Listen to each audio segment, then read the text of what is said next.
Você conectado em flashscore.com.br, seja muito bem-vindo a um pré-jogo pesado de grandes jogadores de Copa do Mundo, de muitas nacionalidades. Parece uma reunião da ONU, né? Porque é jogador de toda parte do mundo jogando no Maracanã. Azevedo, que jogo é esse? Flamengo e Atlético Mineiro. É o nosso papo, o nosso pré-jogo aqui para você que está curtindo na Flash Score. Tá através do YouTube curtindo? Muito obrigado. Deixa seu like, não esquece, já comenta o teu palpite para esse grande jogo, compartilha o vídeo para a galera e se inscreve no nosso canal. E Azevedo, você só pede, não vai entregar nada pra gente, vai dar nada pra gente? Claro que sim, ó. Aplicativo Flash Score de graça para você. É muita informação. Bola tá rolando, quando é jogo de competição de tabela, né, pontos corridos, como é o Campeonato Brasileiro, bola entrou num jogo ali, placar, sobe e desce a classificação ao vivo para você e muita estatística, claro.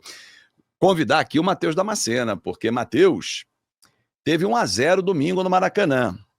Flamengo e Atlético Mineiro, que não foi um grande jogo.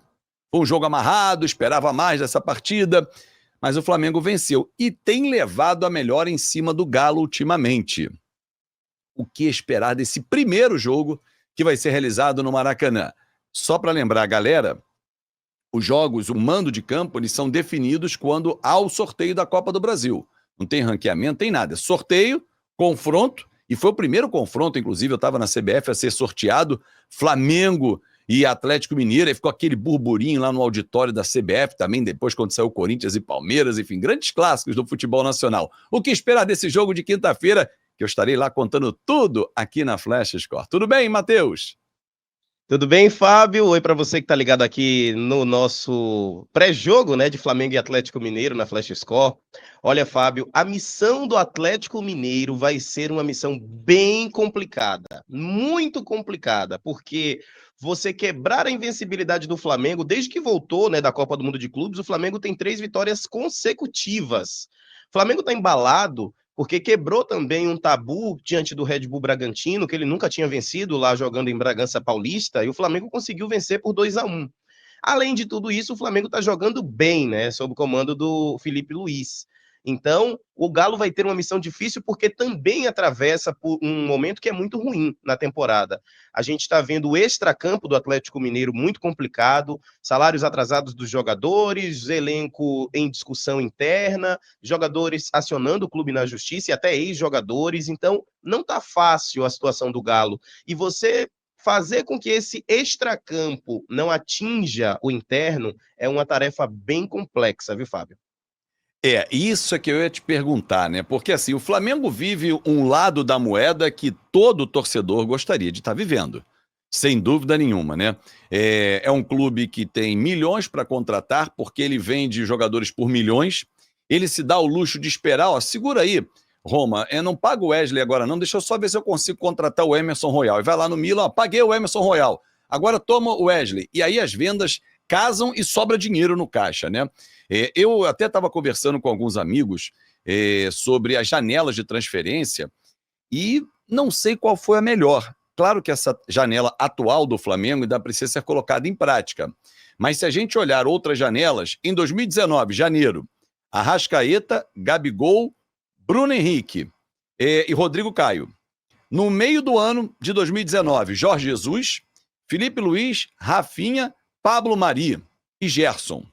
Essa janela de agora, Jorginho, Samuel Lino, Saul, Emerson Royal e Carrascal.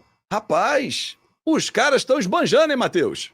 Pois é, e aproveitando, né, já o dinheiro que vai chegar aí da Copa do Mundo de Clubes, né? Ainda Porque tem isso, rapaz. Dinheiro chama dinheiro, aquela teoria, né? exatamente. Então, o Flamengo está aproveitando, né, isso tudo. E para a torcida do Flamengo, isso é bom porque está sendo refletido dentro de campo. A gente tem uma arte aí na tela, Fábio, para a gente mostrar o Sim. ataque do Flamengo, como é um ataque positivo, né? Aí são as finalizações que são dadas pelo Flamengo no jogo contra o Galo no último fim de semana, naquele tira-teima antes desse aqui da Copa do Brasil, foram 16 do Flamengo. O Galo até finalizou muito, deu 13, né? Só que o Flamengo deu 6 no alvo. Então, além das 3 vitórias seguidas, o Flamengo vive uma grande fase, como a gente falou. O Galo não vence o Flamengo desde 2023. A última vitória do Atlético Mineiro foi no dia 29 de novembro, 3-0 também no Maracanã. O Rubens fez gol, Paulinho, Edenilson. Então, assim, o Flamengo pode até passar por alguns momentos conturbados, né? Como, por exemplo, o do Pedro, né, recentemente. Pode até perder jogos e tropeçar, como foi com o Santos lá na Vila Belmiro, 1-0, gol do Neymar. Sim. Mas o Flamengo também está muito bem na temporada, está na liderança, conseguiu a liderança com o tropeço do Cruzeiro diante do Ceará. Veio bem na Copa do Mundo de Clubes também, né? Jogou bem, deu testa até certo momento ali para o Bayern de Munique, fez 2 gols no Bayern, mas o Flamengo realmente ele está sendo soberano no cenário do futebol brasileiro em muitos momentos e além de quebrar o tabu contra o Bragantino, está conseguindo se apresentar bem dentro de casa. A gente viu que foi uma pressão muito grande no primeiro jogo, então acredito que o Galo realmente vai ter um problema para enfrentar nesses 2 jogos contra o Flamengo. Quando você falou aí do Samuel Lino, ele é um jogador de 25 anos, né? O nosso aplicativo Flash Score já notificou a gente, dando todas as informações do jogador, que acertou aí com o time do Flamengo, né? E o pagamento do Samuel Lino vai ser feito em 3 parcelas para o Atlético de Madrid. O Flamengo tem esse dinheiro, claro, mas disse assim: ó, vou pagar em 3 vezes, até a gente divide tudo em 3 vezes, então, enfim, pagamento em 3 vezes, e Mas ele. peraí. Pagamento 3 vezes, a gente paga ali R$ 100 na parcela. Quanto é que é a parcela do Samuel Lino? Vai ser alta, porque a Eita, contratação dele, né, custou 143 milhões de reais. eita, quase 22 50 milhões de... milhões em cada parcela, então. Pois é, 22 Eu milhões nunca de vi. euros. Nunca vi tanto zero na conta, não, ô Mateuzinho. Era minha. Além disso, Fábio, são 2 milhões de euros só por metas e bônus, né, o equivalente aí a Meu 13 milhões de reais. E aí ele se consagrou a contratação mais cara da história do Flamengo. ele superando o Alcaraz, né? O Alcaraz Isso. depois foi negociado para a Premier League, que tinha sido até então a contratação mais cara. O Flamengo já foi evoluindo, né? O Vitinho lá atrás, na época do Bandeira de Melo, foi a contratação mais cara por 40 milhões de reais. Olha o nível que o Flamengo saltou, né? Falando mais 100 milhões, né? Em relação à contratação. O Flamengo, acho que agora é um clube europeu dentro da América do Sul, no poder financeiro do time. Vou nem falar, porque venceu o Chelsea, foi o campeão da Copa do Mundo de Clubes, fez um grande jogo, eu transmiti aqui na Flash Score de virada por 3-1, mas o Flamengo hoje tem 2 times que são sensacionais. Se você pegar o time reserva do Flamengo, ele joga talvez em 17 times da Série A como titular, todos, pum.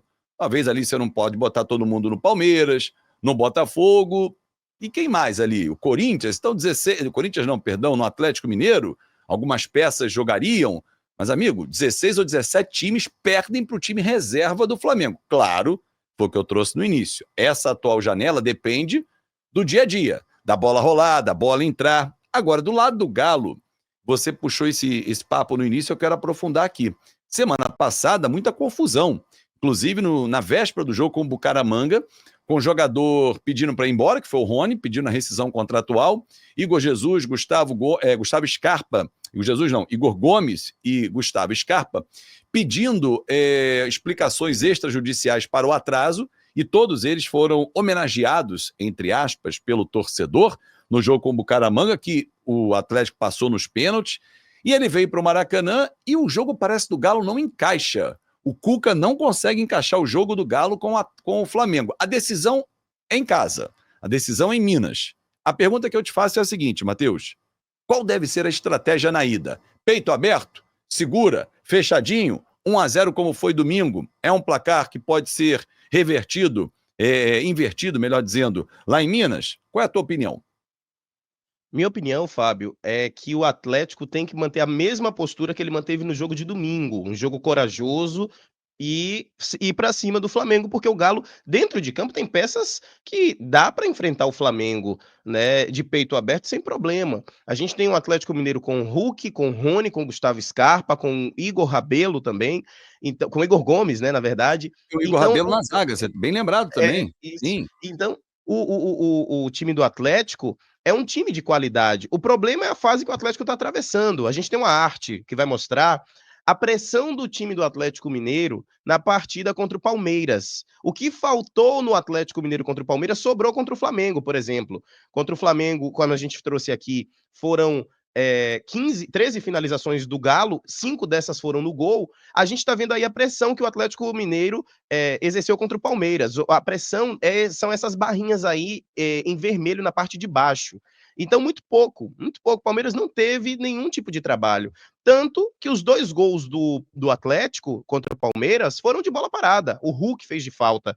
E essa mesma coisa aconteceu no jogo contra o Bahia, aqui na Arena Fonte Nova. Eu fiz esse jogo aqui pela Flash Score e o Atlético não conseguia chegar no gol do Bahia. Pouca objetividade, chegou de novo numa bola parada. Hulk, como sempre, sendo o homem das bolas paradas do Galo, fez um golaço olímpico aos 45, só que ele não contou com o desacerto do Bahia fazer o gol aos 52, né, e conseguir o triunfo, o 2-1. Então o Atlético precisa mudar essa postura de jogar sem pressão, sem pressionar o adversário. Eu sinto uma mudança no jogo de ontem contra o Flamengo lá no Maracanã. O Atlético deu testa, chegou bem, tanto que o jogo foi definido só no segundo tempo por 1-0. Jogo duríssimo, né? Mas essa pouca pressão do Atlético Mineiro não pode acontecer de forma alguma, até porque o Flamengo é um time muito forte. Então, se o Flamengo, o ataque poderoso do Flamengo, chegar e ver um Atlético posturado na defesa, acho que vai ser uma sacola de gols aí que o Galo pode levar. A situação dentro de campo, né, parece que está mais ou menos resolvida. O Scarpa fez publicação na rede social, dando alfinetada no Lianco, que também tinha feito alguma postagem. O pai do Lianco já se pronunciou também, dizendo que a postagem do Lianco era referente à possível saída dele, e ele está recebendo algumas sondagens de times europeus, é um zagueiro de qualidade, né, e zagueiro do São Paulo, mas o Lianco também já se pronunciou com o Scarpa, dizendo que já está tudo resolvido, né? O que a gente ainda não sabe é se realmente tudo foi ajustado ali em questões financeiras da SAF com os jogadores do Galo. Agora, dizer que foi difícil o jogo com o Bucaramanga foi, viu, Fábio? Porque levou 1-0 aqui, foi para os pênaltis, e nos pênaltis alguns jogadores que acionaram até o Galo na justiça, né? Eles perderam o pênalti, foi por isso essas vaias aí, essa cobrança dos torcedores. E eles estavam muito pressionados. Claro que eles estão buscando os direitos deles e acho que cada um tem a sua legitimidade, mas o torcedor é passional e o torcedor vai reagir também. Só em relação ao Flamengo, para a gente fechar, eu vejo uma deficiência na finalização. A gente já falou sobre isso aqui em alguns outros episódios, em outros times que criam muito, mas acertam pouco o alvo. Fluminense, quando a gente abordou Fluminense Internacional, o Vasco mesmo, que está na Copa do Brasil também enfrentando o CSA, ele cria muito, mas acerta pouco o alvo, e o Flamengo tem sido assim. Tanto que essa vitória com o Atlético Mineiro não foi de nenhum gol de nenhum atacante. Claro que o zagueiro também pode fazer gol, está na regra do jogo, mas o que eu digo assim, o poder ofensivo do Flamengo é de muito volume, de muita criação, mas de pouca efetividade. Acertar a famosa casinha não é o VAR, é o gol ali, né? Flamengo tem pecado. E olha que o Pedro tem tido oportunidade, né? Ele tem sido titular do técnico Felipe Luiz. Agora o Hulk é impressionante. Você falou, foram 2 gols de falta. 2 gols não, 2 golaços, né? Contra o Palmeiras aí que a gente tá vendo. Né, lá na Fonte Nova, tempos que eu não vi um gol olímpico no Campeonato Brasileiro. Ele é impressionante, cara. A falta de longe lá no Allianz, ele meteu na gaveta, depois a falta pertinho, ele falou, sai, abre que vai vir um tiro aí, segura esse tiro. Rapaz, o Hulk é calibrado com 39 anos, hein? É isso. Matheus, grande abraço, porque quem está com a vida ganha, Eduardo Gerac está curtindo lá na Grécia, a família toda curtindo, um bom descanso. Nós temos que trabalhar por aqui, meu garoto. Grande abraço, merece. Merece, Eduardo Gerac merece demais. Um grande abraço e até a próxima, Matheus. Um abraço, Fábio, que essa reedição, né, da final da Copa do Brasil do ano passado seja mais emocionante, né? Afinal de contas, o Flamengo ganhou os 2 jogos, acho até com certa tranquilidade. Então, esperamos que o Flamengo e Atlético protagonizem bons jogos, valendo vaga nas quartas. Um abraço e até a próxima. Com certeza. Um grande abraço para você. Muito obrigado pelo seu carinho, pela sua audiência. E não esqueça, aplicativo Flash Score está aqui na palma da sua mão. Isso, baixe, aponte o seu celular e tenha muita informação. Um grande abraço e até a próxima.